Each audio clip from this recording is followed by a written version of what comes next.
Alors, bonjour à tous. Un exercice ici de niveau terminal qui est actuellement vu au niveau du mois d'avril ou du mois de mai, souvent fin d'année. Nous avons une fonction f définie sur R par f de x égale exponentielle de x divisé par exponentielle de 2x plus pi. Donc le domaine de définition de f, je vais le marquer ici, le domaine de définition de f, c'est l'ensemble des réels, c'est-à-dire moins l'infini plus l'infini. D'accord? Parce que le dénominateur ne s'annule pas, parce que exponentielle de 2x est strictement positif. Alors, je recherche la primitive de petit f qui passe par un point particulier, t0 pi carré. Alors, je sais que lorsque je vois u' sur u, la primitive, c'est logarithme de u. Alors, il faut que u soit positif. On peut mettre aussi valeur absolue de u, mais je vais considérer que u est positif. À chaque fois que vous voyez u' sur u, la primitive sera ln de u, plus une certaine constante, avec c appartient à r. D'accord? Peu importe la constante. Alors pourquoi c'est comme ça? Tout simplement parce que quand vous dérivez ln de u, vous obtenez u' sur u. La dérivée de c, ça fait 0. Alors, je me pose ici, je vais poser que u' de x, ou bien u', c'est exponentielle de 2x plus pi. Pas u', petit u, excusez-moi. Petit u, c'est exponentielle de 2x plus pi. Je vais calculer la dérivée. Donc la dérivée de exponentielle de 2x, c'est 2 exponentielle de 2x plus 0. La dérivée de pi, c'est 0. Alors pourquoi la dérivée de e de 2x, c'est 2e de 2x? Parce qu'il existe une autre formule. Exponentielle, par exemple, je vais mettre de z. Quand on dérive exponentielle de z, ça fait z' exponentielle de z. Donc, si vous mettez exponentielle de 2x, il faut dériver 2x, ça fait 2 fois 1, vous le mettez devant, et vous recopiez exponentielle de 2x. Vous voyez? Donc, si moi je considère que exponentielle de 2x plus pi correspond à petit u, je vois que u', il y a un 2 devant. Ah mince, on n'a pas le 2 ici. D'accord? Il manque un 2. Alors c'est pas grave, vous allez inventer un 2 en couleur, mais mettre un demi. Vous n'avez pas le droit de mettre un 2 ici si vous ne mettez pas un 2 en bas. D'accord? On peut barrer. Donc j'invente un 2 et je mets un 2 en dessous. À ce moment-là, vous voyez bien la structure u', ou bien u' de x. Bon, j'évite de mettre le u' de x, on a compris. Donc, je vais pouvoir écrire maintenant la primitive que je vais appeler grand F. Donc la primitive de petit f, ça sera grand F.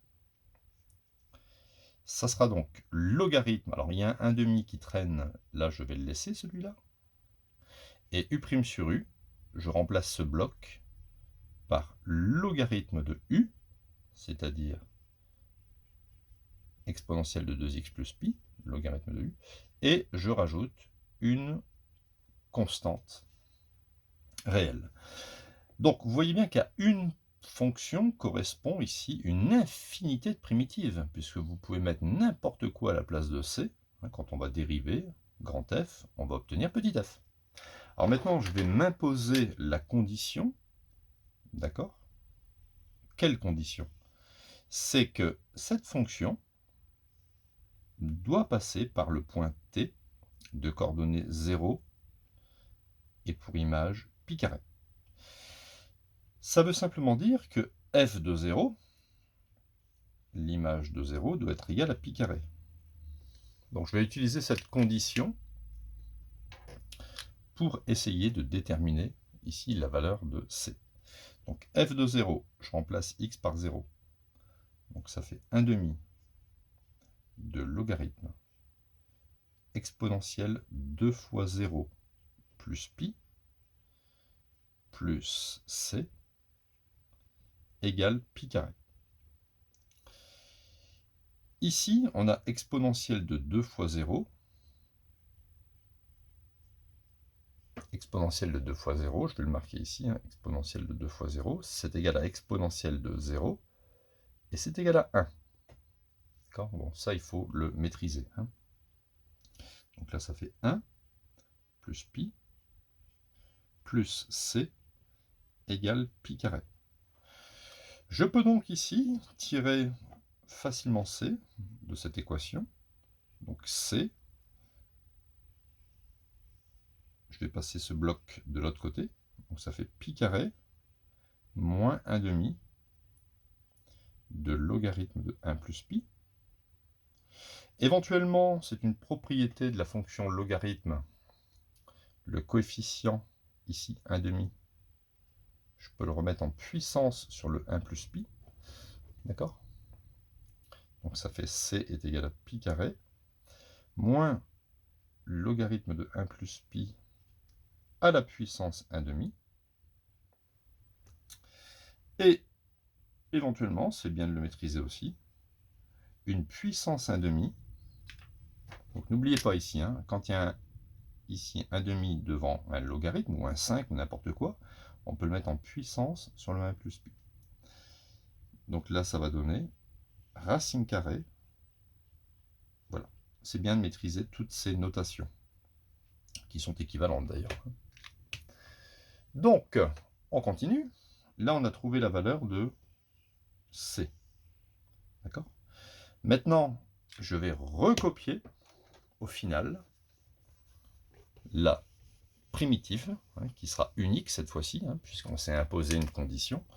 Donc ma primitive, ça sera 1 demi de logarithme de exponentielle de 2x plus pi, et c, c'est plus pi carré moins logarithme de racine de 1 plus pi. Alors on peut le laisser comme ça, ou alors faire un petit peu de simplification. Hein. Ici, le 1 demi repasse en puissance. Je peux l'enlever, il repasse en puissance. Ça me donne logarithme, ici, puissance 1 demi, c'est comme ici, hein, ça va faire racine de exponentielle de 2x plus pi carré, moins logarithme de racine de 1 plus pi.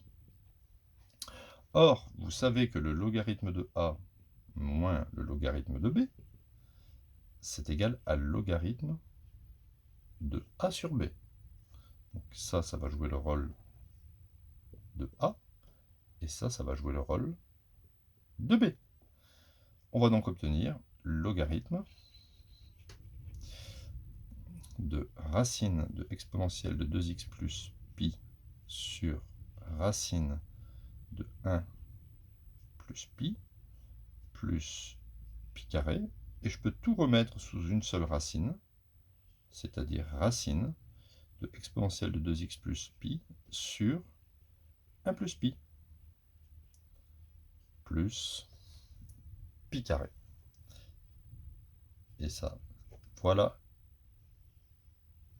ici l'expression de la primitive. Alors pourquoi il faut savoir faire toutes ces modifications? Parce que quelquefois vous pensez avoir bon en finissant votre calcul, et il faut trouver, hein, c'est marqué montrer que par exemple la primitive s'écrit. Donc il faut être capable de manipuler, hein, les règles de puissance au niveau des logarithmes, etc., des exponentielles. Bon, n'hésitez pas à vous abonner, mettre un petit like si vous avez aimé la vidéo. Et si vous avez des commentaires, des questions, hein, sur telle partie du chapitre, n'hésitez pas. À bientôt.